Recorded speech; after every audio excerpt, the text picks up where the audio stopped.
हाँ सर, आप मुंबई गए थे, मुझे डॉक्टर से आपसे मुलाकात हुई, तो क्या बातें हुई और मालेगांव के ताल्लुक से खास तौर से? मालेगांव में 26 अक्टूबर 2001 को एक फसाद हुआ था। उस फसाद के बाद से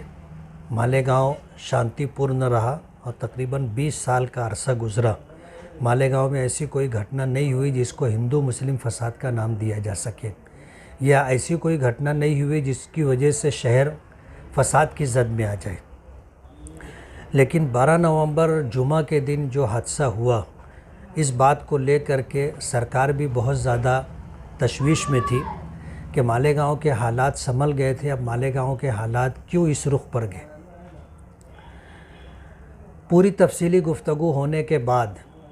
मैंने जो बात रखी वहाँ पर कि हमारे शहर में त्रिपुरा में जो भी घटना हुई उसको ले करके रज़ा एकेडमी और ऑल इंडिया सुन्नी जमीयतुल उलमा के ज़िम्मेदारान की तरफ से बंद का आह्वान था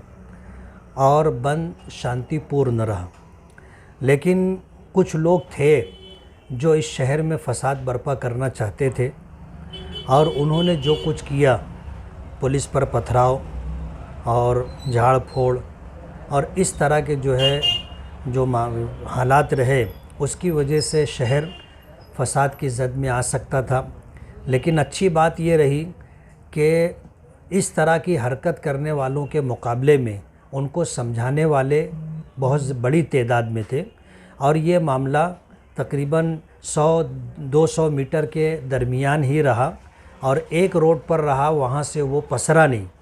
वरना पूरे शहर के अंदर हालात बिगड़ सकते थे। दूसरी सबसे अहम बात जो मैंने कही है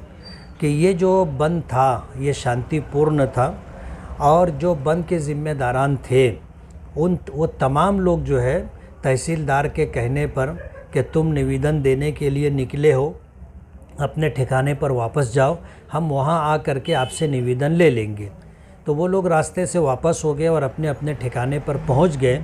इस बात का इजहार डिपार्टमेंट के ऑफिसरान ने भी किया।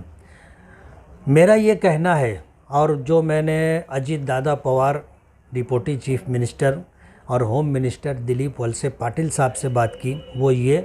कि ये जो तंजीमों के ज़िम्मेदारान हैं, इनके ऊपर 307 का 395 का जो कलम लगाया जा रहा है, ये गैर वाजिबी है, ये इंसाफ के ख़िलाफ़ है। इसलिए इन ज़िम्मेदारान के ऊपर से ये सारे कलम हटने चाहिए। तो उन्होंने मुझे इस बात का इंदिया दिया और भरोसा दिलाया कि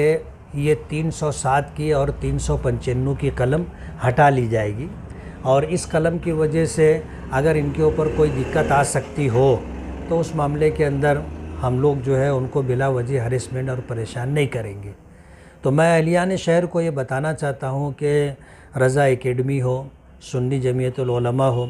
सुन्नी मुश्तरका तंजीम हो, जनता दल सेकुलर हो और इसी तरह जो है हमारे शाह बिरादरी के ज़िम्मेदार अपने रहमान पहलवान हैं, इन तमाम लोगों के ऊपर से वो कलम हट जाएगी और गैर वाजिबी तौर पर कोई ऐसी कलम किसी के ऊपर भी नहीं लगेगी जिसका वजूद ही नहीं था। इसलिए 307 और 395 का कलम हमें इत्मीनान और यकीन है कि इंशाअल्लाह ये कलम हट जाएगा। और अगर कलम हटता नहीं है तो इस मामले में हमारी तो सरकार से बातचीत है ही, और अगर सरकार इसमें हमें न्याय नहीं देगी तो हम जो है फिर हाई कोर्ट से रुजू होंगे और अपने शहर के लोगों को, तंजीमों के, इदारों के ज़िम्मेदारान को इंसाफ दिलाने के लिए हाई कोर्ट से हम इंसाफ हासिल करने की कोशिश करेंगे।